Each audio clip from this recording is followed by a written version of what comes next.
আসসালামু আলাইকুম। দেশ এবং দেশের বাইরে থেকে যে যেখান থেকে ঠিক এই মুহূর্তে জীবনের গল্প নামের অনুষ্ঠানটি শুনছেন। আজকে আপনাদেরকে একটি ভৌতিক এবং অলৌকিক বাস্তব ঘটনা বলব। গল্পটি ঘটেছে বাংলাদেশের একটি প্রত্যন্ত গ্রামে।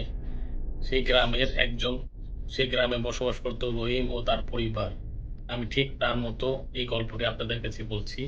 যদি গল্পটি আপনাদের ভালো লাগে তাহলে অবশ্যই এই গল্পের কমেন্ট বক্সে এসে আপনারা আপনাদের মূল্যবান কমেন্ট করবেন।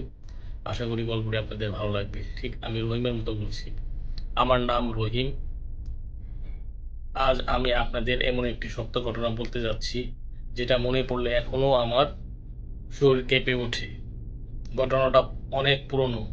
তখন আমি ছোট ছিলাম। আমরা থাকতাম আমরা থাকতাম বাংলাদেশের এক অজপাড়া গ্রামের শেষ প্রান্তে। চারিদিকে বড় বড় গাছ, বাঁশঝাড়, কাঁচা রাস্তা আর গভীর নীরবতা বিরাজ করত। সন্ধ্যার পর মানুষ খুব একটা ঘর থেকে বের হতো না। আমাদের পরিবার ছিল বড়। বাবা, মা, ভাই, বোন, দাদা, দাদি সবাই মিলে একসাথে থাকতাম। গ্রামের মানুষ আমাদের পরিবারকে খুব খুব সম্মান করত, কারণ আমার দাদা ছিলেন ধার্মিক মানুষ। ৫ ওয়াক্ত নামাজ পড়তেন এবং মানুষকে ভালো কাজের উপদেশ দিতেন। কিন্তু আমাদের গ্রামের একটা জায়গা ছিল, যেটার নাম শুনলেই মানুষের মুখ শুকিয়ে যেত। সেটা ছিল গ্রামের পুরনো পারিবারিক কবরস্থান। ওই কবরস্থানে শুধু আমাদের গ্রামের না, আশেপাশের আরও ৩-৪টা গ্রামের মৃত মানুষদের কবর দেওয়া হতো। জায়গাটা ছিল বিশাল। দিনের বেলাতেও সেখানে অদ্ভুত নীরবতা কাজ করত। বড় শ্যাওলা বড় শ্যাওলা, ধরা কবর, পাকা গাছ আর বাতাসের অদ্ভুত শব্দ জায়গাটাকে ভয়ঙ্কর করে তুলেছিল। গ্রামের বয়স্ক মানুষরা বলতো, সূর্য ডোবার পর ওই কবরস্থানের পাশে যাস না, সেখানে অশুভ কিছু আছে। প্রথমে আমরা এসব কথা বিশ্বাস করতাম না, কিন্তু একের পর এক ঘটনা ঘটতে শুরু করলো। এক রাতে গ্রামের একজন বৃদ্ধ মানুষ মারা গেলেন। সবাই মিলে তাকে কবর দিল। সবকিছু স্বাভাবিক ছিল, কিন্তু পরদিন সকালে কয়েকজন লোক চিৎকার করতে করতে গ্রামের ভিতর দৌড়ে এলো।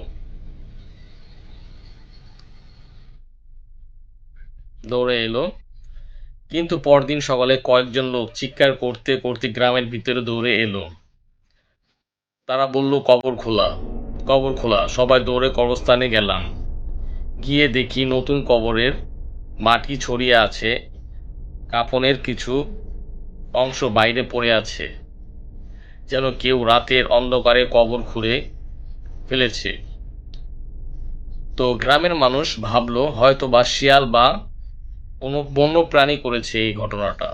কিন্তু কয়েকদিন পর আবারও একই ঘটনা ঘটলো আমাদের এই কবরস্থানে। তো আরেকটা নতুন কবর নষ্ট হয়ে গেল।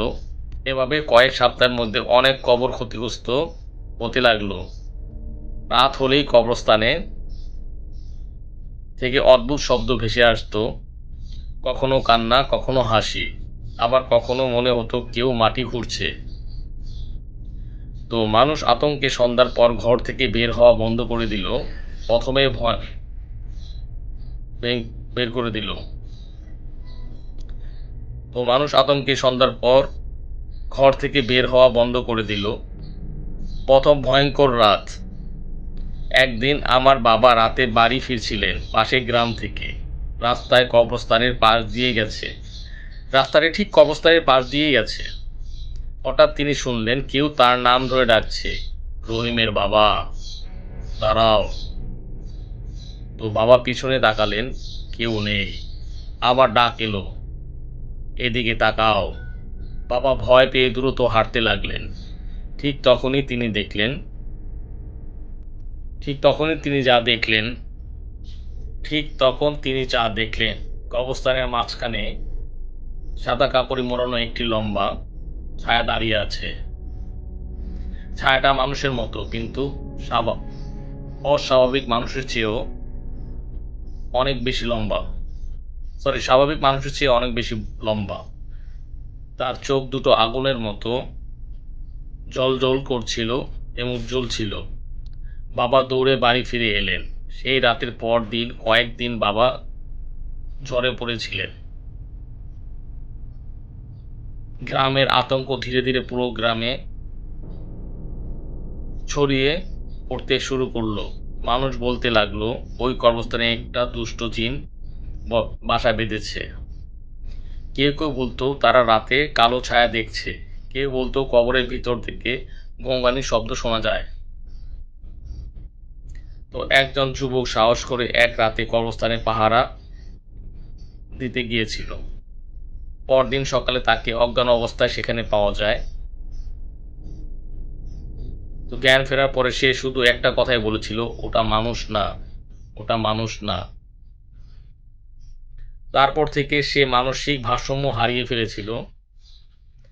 আমার জীবনের সবচেয়ে ভয়ঙ্কর ঘটনা, এক রাতে আমি আর আমার বড় ভাই ঘুমাচ্ছিলাম। হঠাৎ জানালার বাইরে কারো হাঁটার শব্দ পেলাম, টুক টুক টুক। আমি ভয় ভাইকে ডাকলাম। ভাই জানালা ফাঁক দিয়ে বাইরে তাকাতেই জমে গেল। আমিও তাকালাম। দেখলাম বাড়ির উঠানের পাশে একটা কালো ছায়া দাঁড়িয়ে আছে। তার হাত অস্বাভাবিক লম্বা, আর সে আমাদের ঘরের দিকে তাকিয়ে আছে। হঠাৎ সে হাসতে শুরু করলো,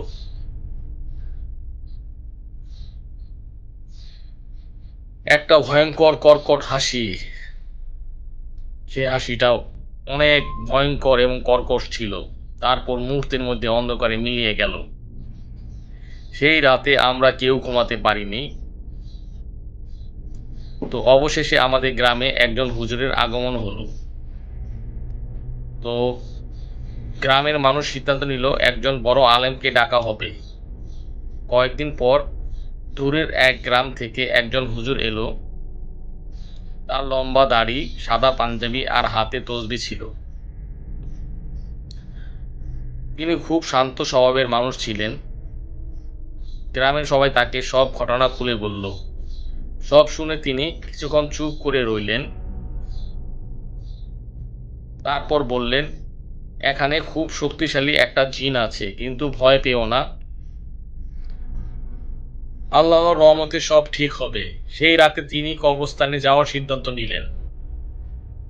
তো রাত গভীর হলো, চারদিকে ঘন কুয়াশা। হুজুর কবরস্থানের মাঝখানে দাঁড়িয়ে কোরআন তেলাওয়াত করতে লাগলেন। হঠাৎ বাতাস প্রচণ্ড জোরে বইতে শুরু করলো।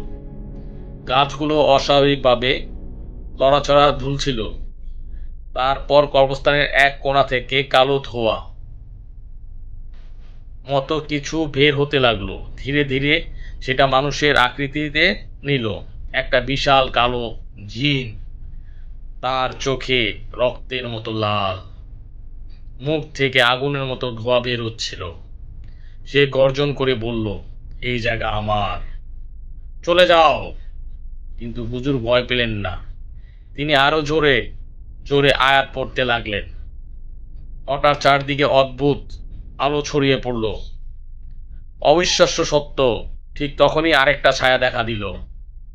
কিন্তু এই ছায়াটা ছিল সাদা আলোয় ঘেরা। সে ধীরে ধীরে সামনে এগিয়ে এলো। গ্রামের সবাই দূর থেকে কাঁপতে কাঁপতে দেখছিল। সাদা ছায়াটা বলল, ভয় পেও না, আমি ক্ষতি করতে আসিনি। তার কণ্ঠ ছিল শান্ত। তখন হুজুর বললেন, তুমি কে? সে উত্তর দিল, আমি একজন ভালো জিন। বহু বছর ধরে এই কবরস্থানে পাহারা দিচ্ছি, কিন্তু এই দুষ্ট জিন এখানে এসে মৃতদের অসম্মান করত। তারপর শুরু হলো ভয়ঙ্কর সংঘর্ষ। কালো জিন চিৎকার করে আক্রমণ করলো। চারদিকে ঝড় শুরু হয়ে গেল। মাটি কাঁপছিল। হুজুর কোরআনের আয়াত পড়তে লাগলো আরো জোরে জোরে।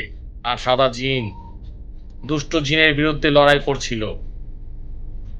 অনেকক্ষণ পর কালো জিন ভয়ঙ্কর চিৎকার দিয়ে অন্ধকারে মিলিয়ে গেল। সবকিছু শান্ত হয়ে গেল হঠাৎ করে।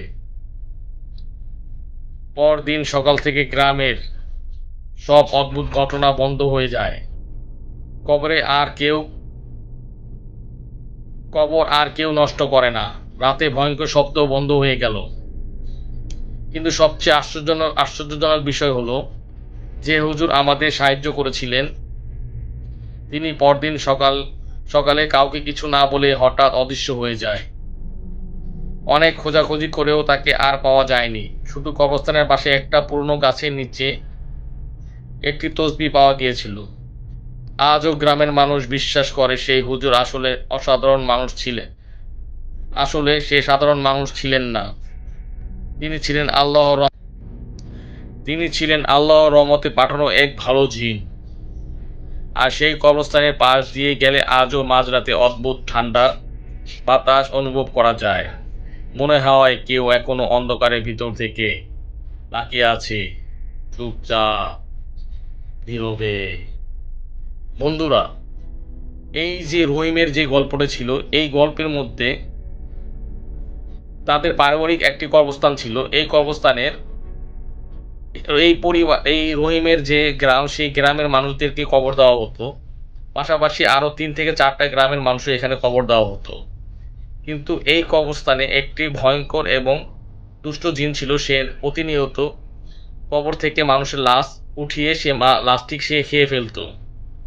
এভাবে যখন গ্রামের মানুষ তাদের স্বজনদের কবর দিত, পরদিন সকালে তারা সেখানে গিয়ে দেখত সে কবরটা মাটি খুঁড়ে লাশ পাওয়া যাচ্ছে না, কাফনের কাপড় এদিক সেদিক ছড়িয়ে পড়ে। এইভাবে গ্রামের মানুষ অতিষ্ঠ হয়ে তারা সিদ্ধান্ত নেয় যে একজন ভালো হুজুরকে এই গ্রামের মসজিদে ইমামতি করার জন্য নিয়ে আসবে। তো যথারীতি মানুষ যখন চিন্তা করে, তখন হঠাৎ করে কোথা থেকে একজন হুজুর, সাদা দাড়ি, লম্বা দাড়ি এবং সে খুবই শান্ত স্বভাবের হুজুর, সেই গ্রামে আবির্ভাব ঘটে। এবং এই হুজুরটি গ্রামে এসে মানুষের সমস্ত কথা শুনে এবং সেই কবরস্থানে যাওয়ার জন্য রাজি হয়। পরবর্তীতে সেই কবরস্থানে গিয়ে তিনি যখন আয়াত পড়ে, তখন ওই কালো দুষ্ট জিনটা যখন তার সাথে মোকাবেলা করে, কিন্তু এই লোক ইমাম সাহেবের সাথেও জিন ছিল, সে নিজেও হয়তো বা জিন ছিল। তো এইভাবে রহিম বলেছে যে সে নিজেও হয়তো বা জিন ছিল, যার জন্য সেই গ্রামের এই দুষ্ট জিনটা, যে মানুষ মারা গেলে যে তাদের লাশ উঠিয়ে খেয়ে ফেলতো, তাকে সে পরাজিত করে এবং গ্রাম থেকে বিতাড়িত করে দেয়। পরবর্তীতে এই গ্রামে শান্তি ফিরে আসে। কিন্তু গ্রামের মানুষ আজও সেই কবরস্থানের পাশ দিয়ে গেলে তারা ভয় পায়। তারা হয়তোবা ভাবে যে কেউ কবরস্থান পাশ থেকে নীরবে তাদেরকে দেখছে। তো এই গল্পটি রহিমের, বাংলাদেশের এক প্রত্যন্ত গ্রামের, সেটা সত্য ঘটনা।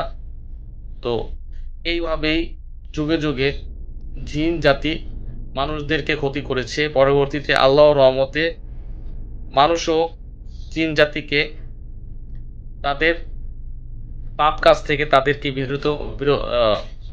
রক্ষা করতে পেরেছে গ্রামের মানুষদেরকে। তো এই গল্পটি যদি আপনাদের ভালো লাগে, তাহলে অবশ্যই এ ধরনের গল্প শোনার জন্য আমার এই আ ভিডিওতে এসে আপনারা আপনাদের কমেন্ট লিখবেন এবং এখানে আমার ইমেইল দেওয়া আছে। আপনারা সেই ইমেইলে আপনাদের মূল্যবান গল্প পাঠাবেন। তো ধন্যবাদ, সবাই ভালো থাকবেন।